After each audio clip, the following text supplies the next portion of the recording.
मग हे सरकारी कलेक्टर आणि मेंढ्यांचे कलेक्टर माहिती आहेत ना, एक चांडाळ चौकडे आहे म्हणतात. हे सगळे कलेक्टर कुठे पाठवतो ते बघा. यांना तुरुंगाचे गज मोजायला लावूया. ती नागाची उपमा दिली.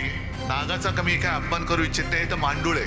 गांडूळ नाही, मांडूळ, दुतोंड्या, ज्याला फणाच नाहीये, सरपटणारे प्राणी आहेत. फणाला सुद्धा एक स्वाभिमान लागतो. हे मोदींसमोर वळवळणारं मांडूळ आहे. सर्व शिवसैनिक बांधवांनो, भगिनींनो आणि मातांनो,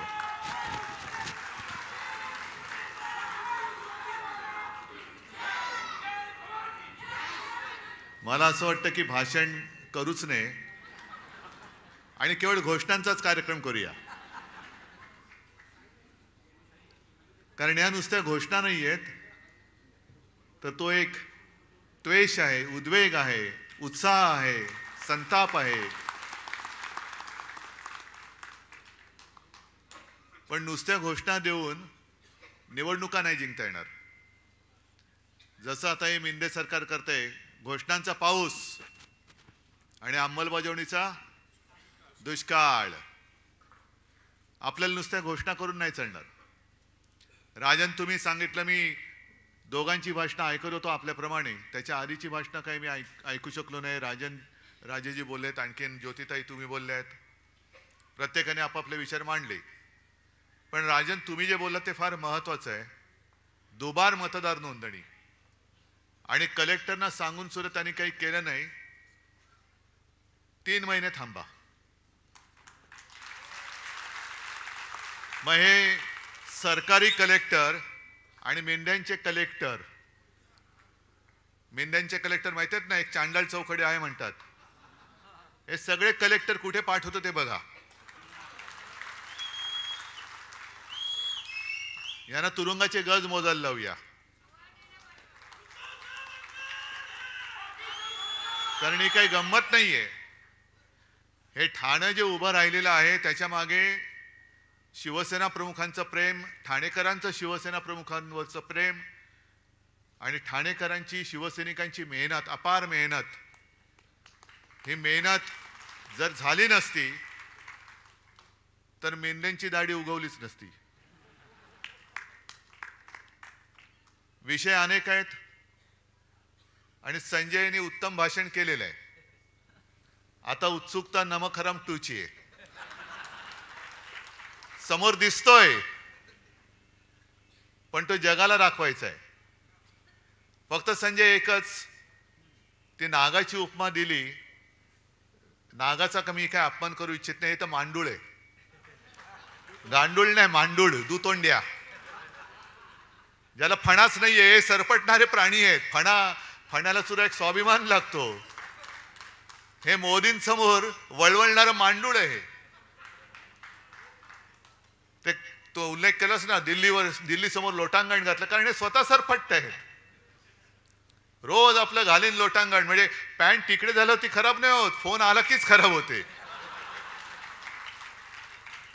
जसे असाल तसे या, नशीब पॅन्ट घातलेली असते, हे ताबडतोब जातात. पण या भगव्या सप्ताहाचा समारोप होतोय आणि या भगव्या सप्ताहाचं मूळ, त्याचं कारण हे दुबार मतदार नोंदणी, आपले मतदार नोंदणी, यादी वाचन हे करण्यासाठीच होतं. आणि हे तुम्ही सगळ्यांनी केलं असेल असं मला वाटतं. केले? सगळे विधानसभा मतदारसंघ, या जेवढे लोकसभेत येत आहेत तेवढ्या सगळ्यांमध्ये आपले गटप्रमुख आहेत. आवाज नाही आला. हा खरा आवाज आहे की खोटा आवाज आहे? मी बोललोय म्हणून हो नका बोलू. यंत्रणा घट्ट आहे. त्याच वेळेला यांनी लबाडी करूनही जिंकलेले आहेत. खरं म्हणजे ठाणेकरांचं मी कौतुक करायला आलेलो आहे. कारण सगळं काही पळवलं, जोर जबरदस्ती, पैशाचं वाटप, एवढं करून सुद्धा 5.25 लाख ठाणेकर आपल्या सोबत निष्ठेने आणि प्रेमाने उभे राहिले. 5.25 लाख. बाजूला आपली वैशालीताई बसलेली आहे, साधी महिला कार्यकर्ती. समोर मिंद्याचं कार्ट, स्वतः मिंदे. तरी सुद्धा या माझ्या कार्यकर्त्या महिलेचा पराभव करायला विश्वगुरूंना आणावं लागलं. ह्या आपला विजय. जवळपास 4.25-4.5 लाख मतं कल्याणकरांनी दिली. हा सर आपला विजय आहे. कारण आपल्याला लांडी लबाडी करून काही नकोय. जे काय आहे ते हक्काचं पाहिजे, प्रेमाचं पाहिजे. विकत भाज्या घेता येतात, मतं विकत नकोय आम्हाला. मतं नाही विकत घेत आपण कधी. आणि प्रचंड पैसा ओतून सुद्धा ही एवढी मतं मिळवली तरी सुद्धा विजय समोर दिसत नाही म्हणून लांड्याला बड्या केल्या. ती मुंबईमध्ये एक आपल्या अमोल कीर्तीकरांची सीट 48 मतांनी पराभव होऊ शकतो आपला मुंबईमध्ये? होऊच शकत नाही. ही चोरलेली सीट आहे. आणि त्याच्यानंतर ज्या 2 निवडणुका झाल्या, एक पदवीधर मतदारसंघ आणि शिक्षक मतदारसंघ, संपूर्ण मुंबई त्याच्यात मतदान करते, पदवीधर आणि शिक्षक. म्हणजे असं काही नाही की जो काही पदवीधर नाही तो काही समजदार नाही, पण जो सुशिक्षित आहे आणि मुळामध्ये शिक्षक जे पुढची पिढी घडवत असतात, आजपर्यंत कधी मतदान झालं नाही एवढं मतदान पदवीधरच्या मतदानामध्ये झालं, मतदारसंघात झालं. आणि प्रचंड मताधिक्याने आपला शिवसेनेचा भगवा हाती घेतलेला उमेदवार त्यांनी निवडून दिला. शिक्षक सुद्धा पहिल्या प्रथम आपण निवडून दिला मुंबईकरांनी. मग मुंबई ठाणे सगळे एकच आहे. कोकण माझंच आहे. कोकण माझंच आहे. कोकणामध्ये पराभव होऊ शकतो आपला. पण हे सगळे जे काहींचे चाळे चाललेत हे अब्दालीचे चाळे आहेत. आपल्यामध्ये फूट पाडायचं. मी का अब्दाली बोललो? रागाने द्वेषाने नाही नुसता बोललो. अहमद शहा, अहमदाबाद शहा नाही, अहमद शहा.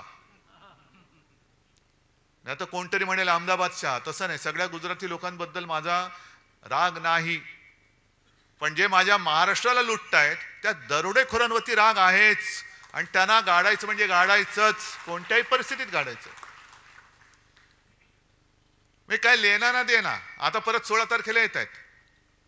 म्हणजे असं इतिहासात म्हटलंय की छत्रपती शिवाजी महाराजांनंतर सुद्धा जो औरंगजेब महाराष्ट्रावरती चालून आला, त्यांच्या घोड्यांना सुद्धा, सैन्याच्या घोड्यांना सुद्धा पाणी पिताना पाण्यामध्ये संताजी धनाजी दिसायचे. तसे या अब्दालीच्या खेचरांना पाण्यामध्ये उद्धव ठाकरे दिसतो. ही खेचरं आहेत. पण तुम्ही अजून महाराष्ट्राचं पाणी जोखलेलं नाही. महाराष्ट्राने अजून तुम्हाला पूर्ण पाणी पाजलेलं नाही. हा सामना आता होऊ द्या. महाराष्ट्राचं पाणी काय असतं ते तुम्हाला दाखवून देईल ही शिवसेना. काय पाणी असतं. पण एक लक्षात घ्या की काही गोष्टी आपण सोडून देतो. आता ही चांगली, खरं म्हणजे जाहीर सभाच मला ठाण्यामध्ये परत घ्यायची. मी पुन्हा येणारच आहे. पण पावसाळा सुरू झालाय, जाहीर सभांचा हे काही दिवस नाहीत. मग कार्यकर्त्यांच्या गाठीभेटी मी सुरू केल्यात. जसं आता हॉलमध्ये करतोय. 4 दिवसापूर्वी पुण्याला झाला. पुण्याचा हॉल जरा मोठा आहे. एक 5-10 हजार लोक तिकडे वरती आणि खाली अशी बसली होती. पण सभा मोठी झाली, शोभायात्रा मोठ्या झाल्या नाही. मी अजूनही सांगतो, वेळ गेलेली नाही. वेळ आहे. जवळपास 2-3 महिने आपल्या हातात आहेत. मतदार यादी हातामध्ये घेऊन प्रत्येक घरात, जसं गटप्रमुखाचं काम काय, माझ्याकडे किती मतदार आहेत माझ्या यादीमध्ये? 800 ते 1200 ही सरासरी मतदारांची संख्या असते, बरोबर ना? मग मतदार नोंदणी केल्यानंतर माझ्या ह्या माता भगिनी आहेत, तुम्ही सगळे शिवसैनिक आहात. प्रत्येक गटप्रमुखाचं काम असं की खिशात मतदार यादी घेऊन चेक करणं. जे राजन तुम्ही सांगताय ना दुबार मतदार नोंदणी, ही मतदार नोंदणी एका मतदान क्षेत्रामध्ये, मतदार क्षेत्रात हे 2दा मतदान नाही करू शकत. लोकसभेचं मोठं आहे त्याच्यामुळे लोकसभेत कदाचित शक्य आहे. पण विधानसभेला बाजूबाजूच्या विधानसभा मतदारसंघामध्ये हे दुबार मतदान करू शकतात. जर प्रत्येक गटप्रमुखांनी आपल्या यादीपुरताच मतदारसंघ आहे माझा. ठाण्याचा मतदारसंघ शहराचा किती आहे? असेल 5 लाख. पण माझ्याकडे जबाबदारी या 1200 मतदारांची आहे. मग 1200 मतदार खरे आहेत की खोटे आहेत? आणखीन कोण नवीन घुसलेत का? जे जुने होते ते बरोबर जागेवर आहेत का? आणि मतदानाच्या दिवशी सुद्धा मतदान केंद्रापर्यंत त्यांना नेण्याची जबाबदारी ही आपण जर का घेतली आणि त्यांना मतदान केंद्रापर्यंत नेलं तर मला असं वाटतं त्यांनी किती पैसा ओतू द्या, किती योजना ओतू द्या, आपला विजय झाल्याशिवाय राहणार नाही. फक्त त्याच्यात तुम्ही गफलत करू नका. हे थोडंसं तुम्हाला मी वेगळं सांगतोय, कारण संजयनी चांगलं जे काय सांगायचं सांगितलंय, पण संघटनात्मक जे काम आहे म्हणून तर त्याला संघटना म्हणतात. नुसता काहीतरी जमाव आला तर फटाके फोडेल, नाही तर हिंसाचार करेल, पण तसा जमाव नकोय मला. मला संघटनात्मक काम करणारे माझे सैनिक जे आहेत हे माझं सैन्य आहे. म्हणून मध्ये मी जे बोललो ना मुनगट्टीवारना, की अरे तुम्ही माझा पक्ष चोरलात, सगळं चिन्ह चोरलं, सगळं चोरलं, तेही कमी पडतंय म्हणून तुम्ही लंडनला जाऊन वाघनखं घेऊन आलात. पण आता वाघनख आणि मुनगट्टीवार काहीच जुळत नाही, काहीच जुळत नाही. पण ही वाघनख तुम्ही जी म्युझियम मध्ये ठेवलेत ती कदाचित एक प्रतीक म्हणून ठीक आहे. त्याच वाघनखाने अफजल खानाचा कोथळा काढला असेल किंवा नसेल ह्याचा काही पुरावा नाही असं त्या म्युझियमनी सुद्धा म्हटलेलं आहे.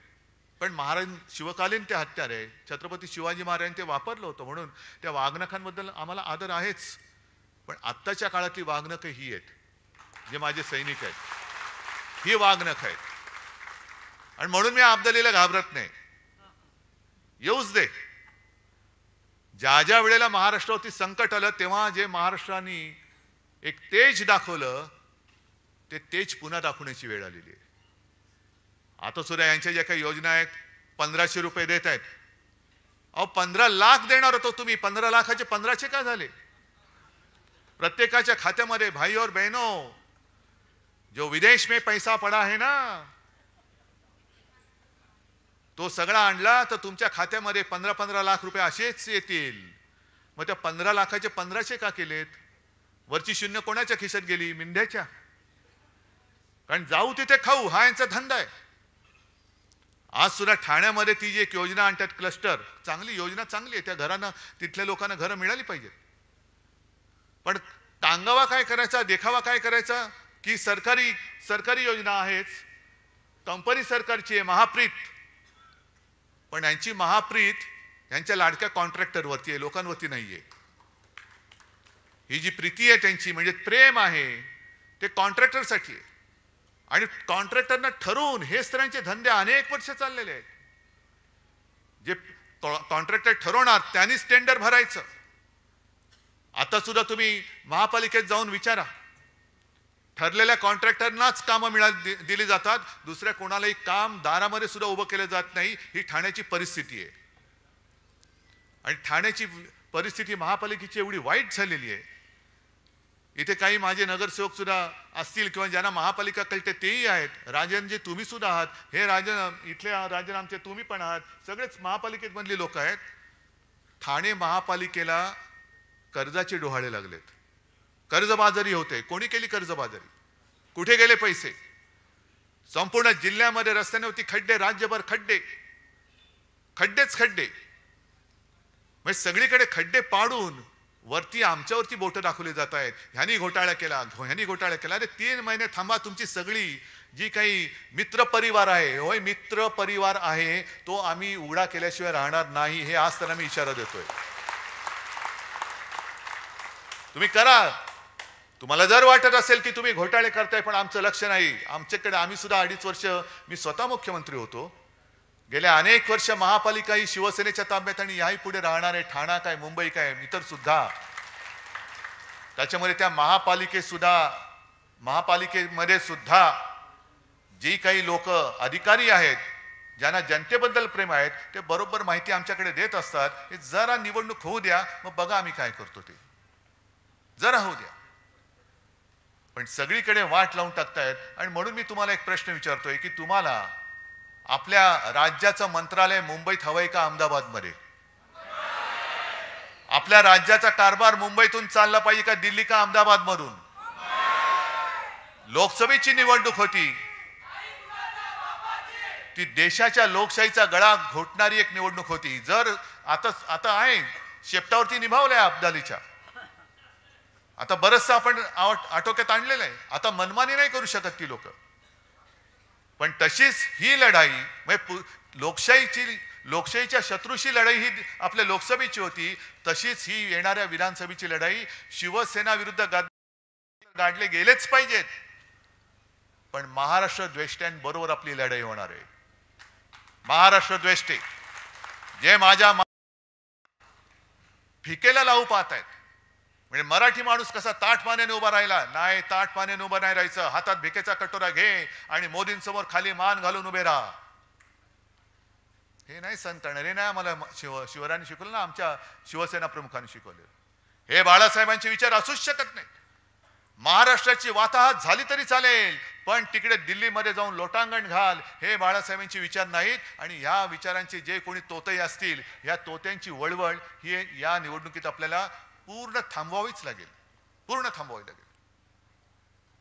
हे जे काय यांचं सगळं चाललेलं आहे, सगळं जे येते ते गुजरात. आज सुद्धा मी ऐकतोय, अजून ते मला कन्फर्म करायचं आहे, आणखीन एक मोठा प्रकल्प हा गुजरातमध्ये गेलाय.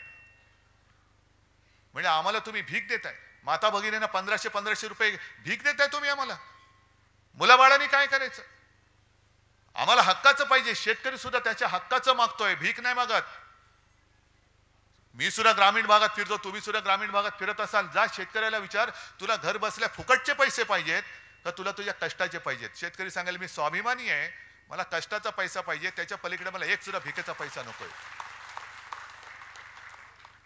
म्हणजे आमचे हक्क मारून टाकायचे, स्वाभिमान मारून टाकायचा आणि कोपराला गुळ लावायचा.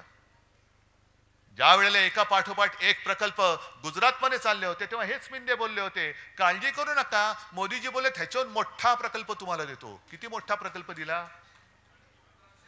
आला? एक सुद्धा प्रकल्प नाहीये. अजून सुद्धा शेतकरी आत्महत्या करतच आहेत, बेकारांचे लोंढे फिरतातच आहेत.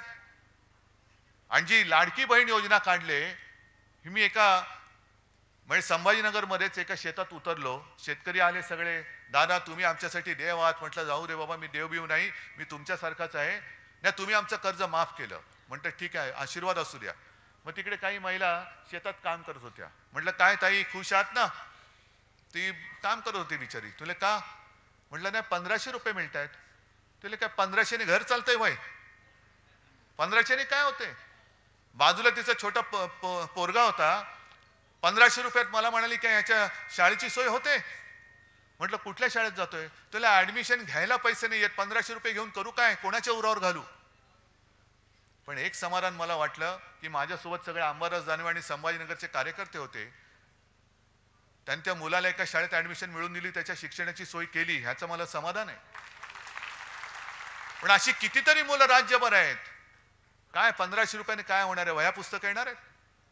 ज्या पुस्तकावरती सुद्धा जीएसटी लावलाय, शिक्षणावरती जीएसटी आहे. आता तर कर म्हणजे आयुर्विम्यावरती जीएसटी. म्हणजे विम्याची जाहिरात आहे ना, जिंदगी के साथ भी जिंदगी के बाद भी, म्हणजे जिंदगी के बाद भी जीएसटी. कशासाठी भरायचा? कोणाच्या खिशात जाणार? म्हणजे सगळीकडे वरपासून खालपर्यंत हे सगळं बरबटलेलं सरकार. ठाण्यातले भूखंड खात आहेत, मुंबईतले खात आहेत, अयोध्येमधले खात आहेत. अयोध्येमध्ये सुद्धा एक आदर्श घोटाळा झालाय. आदर्श म्हणजे चांगला नाही, जसा इकडे आदर्श घोटाळा झालाय मुंबईमध्ये. सैन्य दलाची जमीन खाल्ली. कोणी खाल्ली? कुठून आला? कुठून? म्हणजे आमच्या हातामध्ये घंटा, जय श्रीराम वाजव घंटा, आणि लोढा बसला तिकडे टॉवर बांधून. याच्यासाठी आम्हाला राम मंदिर पाहिजे होतं, याच्यासाठी तुम्ही आम्हाला लढवलात, याच्यासाठी कारसेवकांनी बळी दिले. कारसेवकांनी रक्त कशाला सांडलं? लोढाचं टॉवर बांधायला. लोढाला टॉवर बांधून देण्यासाठी म्हणून कारसेवकांनी रक्त नाही सांडलेलं. तुम्ही जे गारूड टाकलं होतं, वातावरण केलं होतं, राम मंदिर, मंदिर वही बनाएंगे, मंदिर वही बनाएंगे, बनलं मंदिर. पण मंदिर बनल्यानंतर सुद्धा वाजत गाजत तुम्ही जो काही शो केला, तुम्हाला वाटलं होतं की आता बस झालं सगळं, आता आपल्यासमोर कोणी उभंच राहू शकत नाही. पण प्रभू रामचंद्रांनी सुद्धा जो बाण मारला थोडक्यात चुकला, नाही तर बरोबर वर्मी लागला होता, बरोबर वर्मी लागला होता. पण सगळीकडे गुजरातचे कॉन्ट्रॅक्टर, वाराणसीमध्ये कॉन्ट्रॅक्टर, अनेक मंदिरं पाडलेत. शंकराचार्य मरे घरी आले होते. माझं भाग्य समजतो मी की शंकराचार्य आले आणि त्यांनी हिंदुत्वाचा अर्थ सांगितला. जो विश्वासघात करता है वो हिंदू नहीं हो सकता. हिंदू कभी विश्वासघात नहीं कर सकता. पण शंकराचार्य सुद्धा चिडलेले आहेत आणि त्यांनी स्वतः सांगितलं की केदारनाथ मंदिरामधलं जवळपास 250-250 किलो, आता तर म्हणतात काही जण 500 किलो सोनं गेलं कुठे? म्हणजे तुम्ही आमच्या मंदिरातल्या देवाचं सोनं सोडत नाही, मंदिराच्या आजूबाजूच्या जागा सोडत नाही. तिकडे सुद्धा वाराणसीमध्ये अनेक मंदिरं पाडली. अनेक पुराणकालीन मूर्त्या, प्राचीन मूर्त्या या त्या डेबरीच्या ढिगाखाली कुठे गेल्या हेच कळत नाही. मूर्त्या सुद्धा कापल्या. हे तुमचं हिंदुत्व आणि तुम्ही आमच्या अंगावर येता. सगळं भ्रष्टाचाराने बरबटलेली माणसं त्या अयोध्येमधली जमीन लोढा खातोय, रामदेव बाबा खातोय, सगळे खात आहेत आणि आम्ही आपले जय श्रीराम जय श्रीराम आणि हे विचारणार केम छो. मला एका गोष्टीचा अभिमान आहे. मी तेव्हा म्हटलं होतं आम्हाला प्रभू श्रीराम पाहिजे, पण मला भाजप मुक्त राम पाहिजे. तो भाजप मुक्त राम अयोध्येवासियांनी करून दाखवला. भाजप मुक्त राम. आपण काळाराम मंदिरात गेलो होतो, हे अयोध्येमध्ये गेले, पण हाच रामाचा एक रामाने जो निर्णय दिलाय की हे जो नाही कामाचा तो नाही रामाचा. हे या बिनकामाची लोक आहेत. मी उलट म्हणतो, जो नाही कामाचा तो नाही रामाचा. पण जाऊ तिथे खाऊ हे यालाच म्हणतात. ही सगळी यांची जी काय पाप आहेत, ताडाला गेलो तर अरेबियन नाईट सारखे एक रात्री किती, म्हणजे ह्यांच्या रात्री वेगळ्या, पण यांनी केलेली पाप सांगण्यासाठी जितके दिवस लागतील ते कमी पडतील. आणि म्हणूनच ह्यांची पाप जी आहेत ती आता येत्या काही दिवसात उघडी करावीच लागतील. झाल्यात सगळ्या पक्षांनी यात्रा सुरू केल्यात. द्या पाठवून द्या ना, सगळ्यांना तीर्थयात्रेला पाठवून द्या. हे मिंदे चाललेत यात्रेला, जा बाबा तू पण जा. आणखीन कोण चाललंय? कोण गुलाबी जॅकेट घालतंय, कोण केशरी जॅकेट घालतंय, सगळे रंगपंचमी करा, पण जा तिकडे जा. आपण जे काय काम केले, अजूनही मी काल सुद्धा दिल्लीत गेल्यानंतर तिथे सुद्धा लोक भेटली. कुठेही जातो तिथे लोक भेटतात आणि सर्व जातपात धर्माचे आहेत ना. मुसलमान सुद्धा आमच्या सोबत आलेले आहेत, बौद्ध लोक सुद्धा आलेत, सगळेच आलेत, पारसी आलेत, ख्रिश्चन्स आलेत. आणि सगळ्यांचं म्हणणं एकच, उद्धव जी आपने जो कोरोना समय में काम किया हम भूल नहीं सकते. आम्ही विसरू शकत नाही. तुम्ही जे काय केलं, खरं मी एकटा नव्हतो, तुम्ही सगळे सोबत होतात, संपूर्ण यंत्रणा होती आणि जे मी सांगत गेलो ते तुम्ही ऐकत गेलात, म्हणून आपला महाराष्ट्र वाचला. गंगेमध्ये जशी प्रेतं वाहिली तशी आपल्या इकडे वाहिली नाहीत प्रेतं, वाहू दिली नाहीत. उपचाराविना कोणी गेले असं होऊ दिलं नाही. ही जी काय सगळी कामं आहेत ही सुद्धा लोकांपर्यंत पोहोचवा. नाहीतर काय होतं, त्या निवडणुकीच्या रणधुमाळीमध्ये वेडवाकडं कोणतरी बोलतो, मग त्याला आपण उत्तर देत बसतो. मूळ काम अरे हे सांगायचंच राहून गेलं. एक साधं उदाहरण देतो. 2012 साली शिवसेना प्रमुख होते, महापालिकेच्या निवडणुका आल्या आणि माझ्याकडे गोपीनाथ मुंडे आले. उद्धवजी काय करायचं काय करायचं? म्हटलं का नाही, कसं जिंकणार आपण? कठीण आहे. पृथ्वीराज चव्हाण तेव्हा मुख्यमंत्री होते आणि असं जर काय वातावरण सगळं केलं होतं की बस आता हे हरणारच. म्हटलं काळजी करू नका हो, होईल सगळं बरोबर. नाही कसं होणार?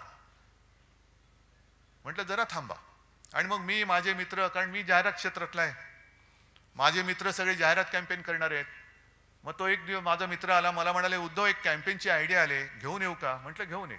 आणि त्यांनी काही केलं नव्हतं, बाकी कागद कोरा होता, फक्त मध्ये एक लाल सर्कल काढलेलं आणि त्याच्यात लिहिलं होतं करून दाखवलं. म्हटलं अरे बस हे बरोबर आहे. मी शिवसेना प्रमुखांना दाखवलं, साहेबांनी बघितलं, बरोबर आहे, गो अहेड. आणि आपण काही केलं नाही. 12च्या आधी 5 वर्षामध्ये मुंबई महापालिकेत जी जी कामं केली होती ती फक्त त्याचे फोटो आणि चित्र ही होर्डिंगवरती लावली, पेपरमध्ये दिली आणि खाली फक्त टाकलं करून दाखवलं. मग सगळीकडे सगळ्यांनी चर्चा सुरू केली, वरून दाखवलं खालून दाखवलं. म्हटलं कुठूनही बघा पण आम्ही करून दाखवलंय. लपून बघा, चोरून बघा, वरून बघा, कुठूनही बघा पण करून दाखवलंय. मग सगळी चर्चा झाली आणि मग रिक्षावाले सुद्धा बोलायला लागले, टॅक्सीवाले बोलायला लागले, अरे हा ये तो हुआ है, अरे हा बरोबर आहे. सगळे भाषिक बोलायला लागले आणि 2012ची महापालिका आपण जिंकली, ती कामाच्या जोरावरती जिंकली.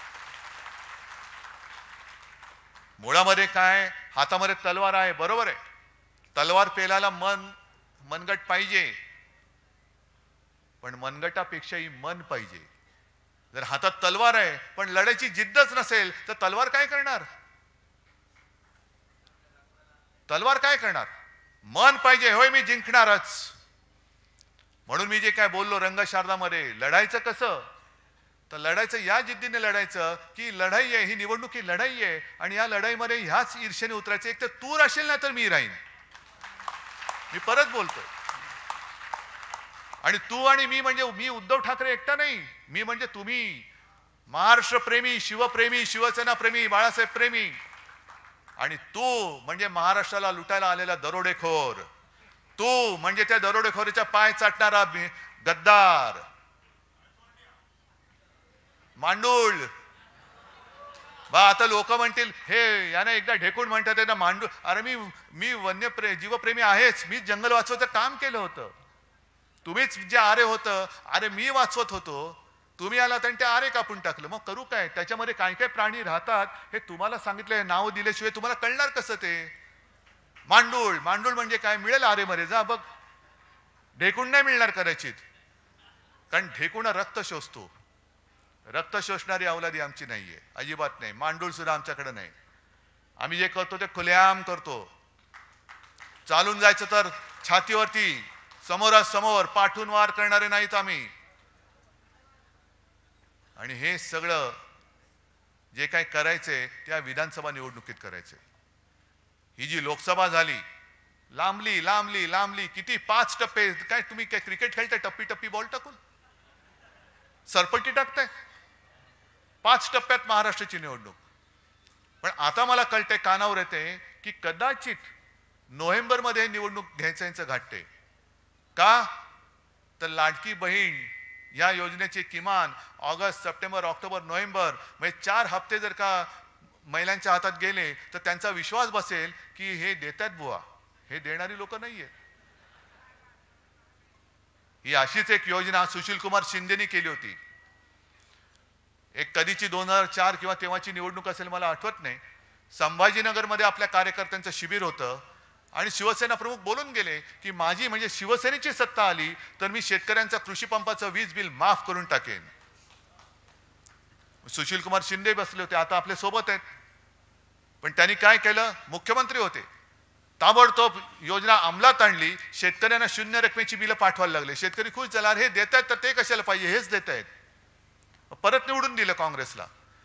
काँग्रेस सत्तेवर आली, सुशील कुमार शिंदेची विकेट पडली, विलासराव देशमुख आले.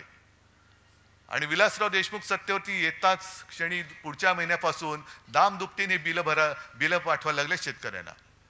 आणि मग जाहिराती आला, बिल भरा नाहीतर तुरुंगात. हे तशी यांची योजना आहे. हे फसवी करायला. आणि तुम्ही किती पैसे दिले तरी मी माझ्या महाराष्ट्राच्या किमतीला महाराष्ट्र विकून मला तुमची भीक नको, हे महिलांनी ठरवायला पाहिजे. आता आहे ना, जिजाऊचा महाराष्ट्र आहे, झाशीची राणी मेरी झाशी नाही दूंगी. तसे हे अब्दाली येत आहेत, आपला महाराष्ट्र लुबाडायला येत आहेत. 1500 रुपये लाच देऊन आपला महाराष्ट्र, शिवरायाचा महाराष्ट्र ते विकत घेऊ पाहत आहेत. तुमची मुलं बाळ ते बेकार ठेवू इच्छित आहेत. सगळे उद्योगधंदे गुजरातला नेऊ पाहत आहेत, नेता आहेत. तरी सुद्धा आपण 1500 रुपयावरती महाराष्ट्र विकणार आहोत? हा निर्धार आपण केला पाहिजे. ठीक आहे, योजना आहे, लाभ जरूर घ्या, कारण हे तुमचेच पैसे आहेत. हे काहींच्या खिशातले नाही आहेत, हे पैसे तुमचेच आहेत. आता तर आणखीन करतायत. जसं मोदींनी केलं होतं, ते रथ पाठवले होते गावागावात, आठवतं ना तुम्हाला? मोदी रथ, मोदी सरकार. आणि अक्षरशः गावकऱ्यांनी त्यांना पलटा भोई थोडी करून ठेवली होती. ते मोदी सरकार आहे की भारत सरकार? कोणाच्या योजना आहेत? मोदींनी काय घरच्या खिशातनं योजना दिल्यात? नाही, तसं नाही. हे मोदी सरकार काढ आणि भारत सरकार लिहि, नाही तर चालतो या गावातून. मग तसंच आता हे करतायत. 50,000 योजना दूत, 50,000, प्रत्येकाला 10,000 रुपये महिना. मग त्याच्यामध्ये सुद्धा ही चांडाळ चौकडी, खोटी नावं, जशी दुबार नोंदणी केले ना तशी खोटी नावं टाकून त्याच्यातले पैसे परत काढणार. हा मोठा दूध घोटाळा आहे. आणि तुमच्या योजना ज्या तुम्ही केलेल्या नाहीत, अरे कागदावरती काही लिहू शकता पण अंमलबजावणी कुठे? मग यांचीच माणसं, यांचेच चेले चपाटे, यांचेच कार्यकर्ते त्यांचे सगळे कुटुंबीय हे या दूतांच्या नावांमध्ये घुसवणार आणि त्यांच्या माध्यमातून पैसे काढणार. हे दूत महाराष्ट्रामध्ये फिरता कामा नयेत, हे नाही फिरता कामा. त्याच्यासाठी जाहिराती करतायत, करोडो रुपये उधळतायत, आणि तरी सुद्धा आम्ही ह्यांची टाळ किटून काय भजनं गायची? ही निवडणूक त्याच्यासाठी आहे, हा भगवा सप्ताह त्याच्यासाठी होता. मला एका गोष्टीचा अभिमान आहे, जी मी एक सूचना दिली होती, आपला भगवा हा फक्त भगवाच असला पाहिजे, त्या भगव्यावरती मला चिन्ह नको. भगवा शिवछत्रपतींचा, कुठे शिवाजी महाराजांनी चिन्ह टाकलं होतं? अरे हा शिवाजी महाराजांचा भगवा, हा यांचा भगवा, हा त्यांचा भगवा नाही. भगवा एकच, हिंदुत्वाचा भगवा, शिवाजी महाराजांचा भगवा, तोच बाळासाहेबांनी आपल्या हातात दिलेला भगवा आहे. हा भगवा तर घ्यायचाच. पण दुसरी गोष्ट, जो लोकसभेच्या वेळेला आपल्याला प्रचार करायला वेळ मिळाला होता तो मशालीचा, आत्तापासून मशालीचा प्रचार करा, घराघरामध्ये आणि प्रत्येकाच्या हृदयामध्ये ही स्वाभिमानाची मशाल पेटवा. कोर्टाचा निकाल कधी लागेल सांगता येत नाही. मी अनेकदा म्हटलेलं आहे की कोर्टाकडनं न्याय मिळेल, मला खात्री आहे, मला आशा आहे. पुढच्या 5-50 वर्षामध्ये हा निकाल लागल्याशिवाय राहणार नाही. आणि हसायचं काय त्याच्यामध्ये? अरे हसताय काय? 2 वर्ष तर झाली, अपात्रतेचा निर्णय आता लागला, आता लागेल बघा 5-6 वर्षामध्ये. पण तोपर्यंत झाली, माणसं म्हातारी झाली, निवडणूक विधानसभेची टर्म संपली. तसंच माझ्या नाव आणि चिन्हाचा लागेल निकाल, पुढच्या 5-50 वर्षात, 100 वर्षात लागेल. पण तोपर्यंत आपली जी मशाल आहे, ती मशाल हीच लोकशाही गाडणाऱ्या लोकांचं बूट जाळण्यासाठी मशाल आहे. लोकशाहीची हत्या समोर होते तरी सुद्धा डोळ्याला पट्टी लावून बसणारी जी माणसं आहेत, त्यांना जरा तो लोकशाहीचा चटका काय असतो ते दाखवणारी ही मशाल आहे. त्याच्यामुळे शाखांच्या बोर्डवर असेल, अगदी भिंतीवरती असेल, सगळीकडे आता धनुष्यबाण नाही, मशाल आणि मशाल. अजूनही मला जी माणसं सांगतात की अरे उद्धवजी, आम्ही तुम्हाला मत द्यायचं म्हणून गेलो, मत दिलं, नंतर कळलं आम्ही चुकून धनुष्यबाणाला मत दिलं. हे आहे, हे नातं आहे, हे नातं आहेच किंवा होतं. पण आज चोराने आपलं धनुष्यबाण चोरलंय, चोर धनुष्यबाण घेऊन आलेला आहे, त्याला मशालीची धक काय ती आपल्याला दाखवायची. आणि म्हणून म्हणजे मी आणि म्हणून म्हणतो, आणि म्हणून असं कुंठून नाही बोलत, असं कणणं कुंठणं मला येत नाही, आपण सरळ बोलतो. आणि म्हणून ये जो है वो जो मशाल जो है वो मशाल जो है वो धनुष्यबाण जो है वो, ऐसा नाही बोलायचं, सरळ बोलणार आहे. पहिले सुपारी थूक तोंडातली. ये जो है जो काय है जो. आणि म्हणून हे या एक काहीतरी पोट साफ करायचं द्या औषध, यांचं कणणं तरी साफ होईल. ते औषध या निवडणुकीत त्यांना द्यायचंय. आणि मला माहिती आहे हे तुम्ही औषध द्यायला सगळे हुशार आहात, देणार ना औषध. या वेळेला जो एक निसट्टा आपला पराभव झाला, या वेळेला मला ठणठणीत विजय पाहिजे. आणि या ठणठणीत विजयाची जबाबदारी मी तुमच्यावरती सोपवतो आणि तूर्त रजा घेतो. जय हिंद, जय महाराष्ट्र.